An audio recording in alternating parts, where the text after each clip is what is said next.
প্রধানমন্ত্রী নরেন্দ্র মোদীর সবকা সাথ সবকা বিকাশ দিশাতে ত্রিপুরা রাজ্যে উন্নয়নের কর্মকাণ্ড চলছে। প্রধানমন্ত্রীর অন্যতম লক্ষ্য সেবা, সুশাসন ও গরিব কল্যাণ। প্রধানমন্ত্রী দেশের মানুষকে সুশাসন দেওয়া ও মানুষের সার্বিক কল্যাণে কাজ করে যাচ্ছেন। প্রধানমন্ত্রী নরেন্দ্র মোদীর নেতৃত্বাধীন সরকারের 9 বছর পূর্তি উপলক্ষে 1 মাসব্যাপী কর্মসূচি হাতে নেওয়া হয়েছে। তারই অঙ্গ হিসাবে শনিবার সূর্যমণিনগর বিধানসভা কেন্দ্রের অন্তর্গত মহেশখোলা এলাকায় সম্পর্ক থেকে সমর্থন অভিযানে অংশগ্রহণ করেন এলাকার বিধায়ক তথা বিধানসভার উপাধ্যক্ষ রামপ্রসাদ পাল। তিনি বেনিফিশিয়ারি প্রাপকদের সাথে মত বিনিময় করেন। যে গ্রাম পঞ্চায়েত, এই গ্রাম পঞ্চায়েতের আমরা বিশেষ করে আমি অনেকেরই ঘরে ঘরে যাচ্ছি, বাড়িতে যাচ্ছি।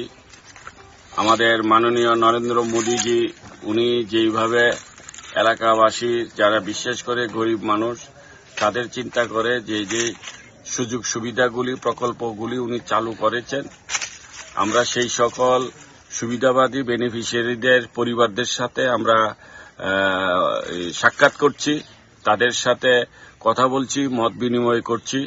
তারা যে এই সরকারের এই যে সুযোগ সুবিধাগুলি পেয়েছে তাতে করে তারা কতটুকু উপকৃত এবং তাদের বর্তমান তাদের কি পরিস্থিতি, তো সেইগুলি কথা বলার পর দেখা যাচ্ছে সবাই খুবই খুশি, আনন্দিত। প্রধানমন্ত্রী নরেন্দ্র মোদীর 9 বছরের শাসনকালে জনকল্যাণমূলক প্রকল্পগুলো মানুষের কাছে পৌঁছে দেওয়া ছিল মূল লক্ষ্য। এদিন এক বেনিফিশিয়ারি আপ্লুত হয়ে বলেন, আমি প্রধানমন্ত্রী আবাস যোজনায় ঘর, ফ্রিতে চাল, বিকলাঙ্গ ভাতা পেয়েছি।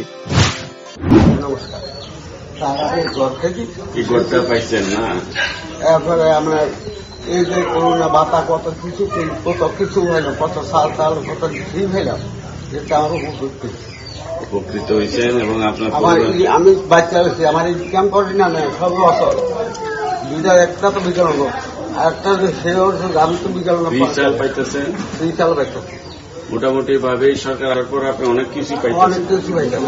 এতে করে তো আমাদের যে দলীয় ভাবে কেউ তো আপনারে সবাই আপনার সেবামূলক ভাবে আপনার কাছে যে আপনি আপনাকে সেবা করেন যাতে আপনি শান্তিতে থাকেন, সুস্থভাবে থাকেন। মহেশখোলা পঞ্চায়েতের বাসিন্দা নির্মল বণিক বলেন, বিজেপি সরকার আসার পর আমি ঘর পেয়েছি, বিনামূল্যে বিদ্যুৎ সংযোগ, চাল, ভ্যাকসিন পেয়েছি। তিনি আরো বলেন, এলাকার অনেক উন্নয়ন হয়েছে। তিনি প্রধানমন্ত্রীকে এর জন্য ধন্যবাদ জ্ঞাপন করেন।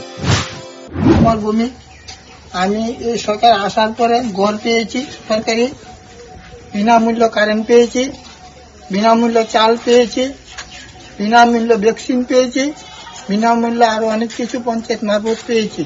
আমি উপকৃত হয়েছি। আমি নরেন্দ্র মোদীকে ধন্যবাদ জানাই। নরেন্দ্র মোদী আরো দীর্ঘায়ু হোক আর দীর্ঘদিন শাসন করুক, এটি আমি চাই। আমরা ত্রিপুরাবাসী শান্তিপূর্ণভাবে আছি। প্রধানমন্ত্রীর নির্দেশিত মার্গদর্শনে ত্রিপুরাতে কাজ চলছে ভারতীয় জনতা পার্টির নেতৃত্বাধীন সরকারের। আর প্রধানমন্ত্রীর সাথে সাথে মুখ্যমন্ত্রী ডাক্তার মানিক সাহ সেই লক্ষ্যে কাজ করে যাচ্ছেন। দলের সাংগঠনিক শক্তির বৃদ্ধি করার পাশাপাশি জনসাধারণের সঙ্গে আরো নিবিড় সম্পর্ক স্থাপনের জন্য বিজেপি ধারাবাহিক কর্মসূচি নিয়েছে। Bureau report, rising Tripura.